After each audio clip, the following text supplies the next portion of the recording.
Selanjutnya kami mengundang Bapak Dirjen GTK, Pak Iwan. Apakah berkenan menyampaikan penjelasan atau pemaparan terlebih dahulu, Pak? Ya, terima kasih Bu Evi. Assalamualaikum warahmatullahi wabarakatuh.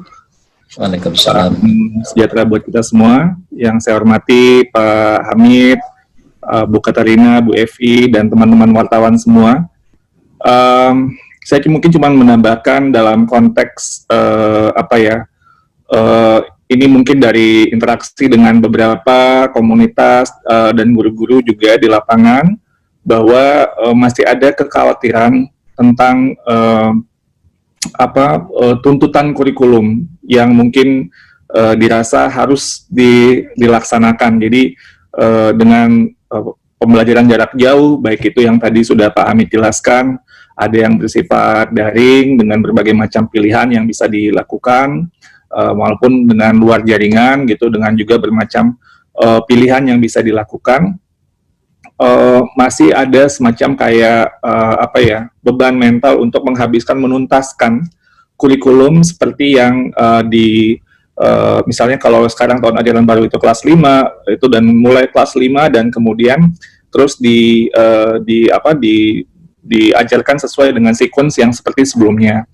Nah, seperti yang sudah ada sejak awal di surat edaran Mendikbud nomor 4 tahun 2020, kita tetap pada intinya adalah bagaimana seperti Bu Katarina tadi sebutkan, keselamatan, kesehatan peserta didik, guru, kepala sekolah, orang tua, dan keluarga itu menjadi hal yang terpenting. Karena itu perlu penyesuaian.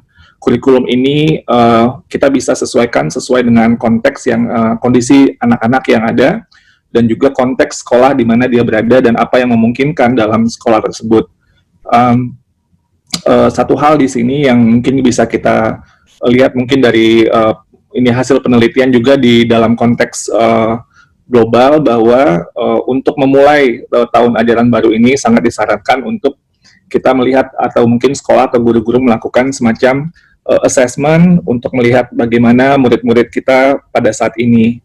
Jadi mungkin ada hal-hal yang tertinggal mungkin yang karena beberapa bulan terakhir pembelajaran tidak berjalan seperti yang sebelumnya gitu ya.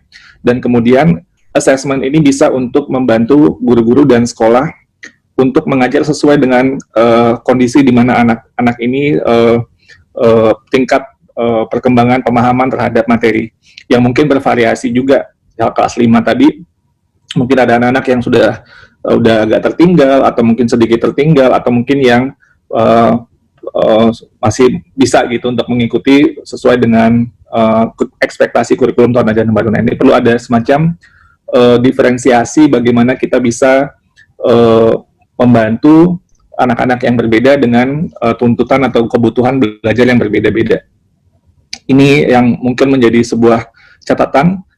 Kurikulum tidak perlu untuk dituntaskan. Yang paling penting adalah bagaimana ada progres dari setiap anak sesuai dengan di mana dia berada gitu. Jadi tidak dipaksakan kurikulum harus langsung, misalnya kalau dari ngajar di kelas 5 gitu, di kelas 5 langsung bahan kelas 5 gitu, tapi dilihat dulu muridnya seperti apa. Jadi ini yang sebuah tips untuk memastikan bahwa progres akan terjadi. Karena kalau dipaksakan misalnya dengan kurikulum kelas 5 tanpa melihat anak seperti apa pada saat ini, nanti ke depannya itu dampaknya akan semakin buruk gitu. Jadi kita perlu memastikan bahwa anak itu ada progres sesuai dengan tingkat perkembangannya, dan tidak dipaksakan kurikulumnya seperti yang ekspektasi waktu pada saat ini.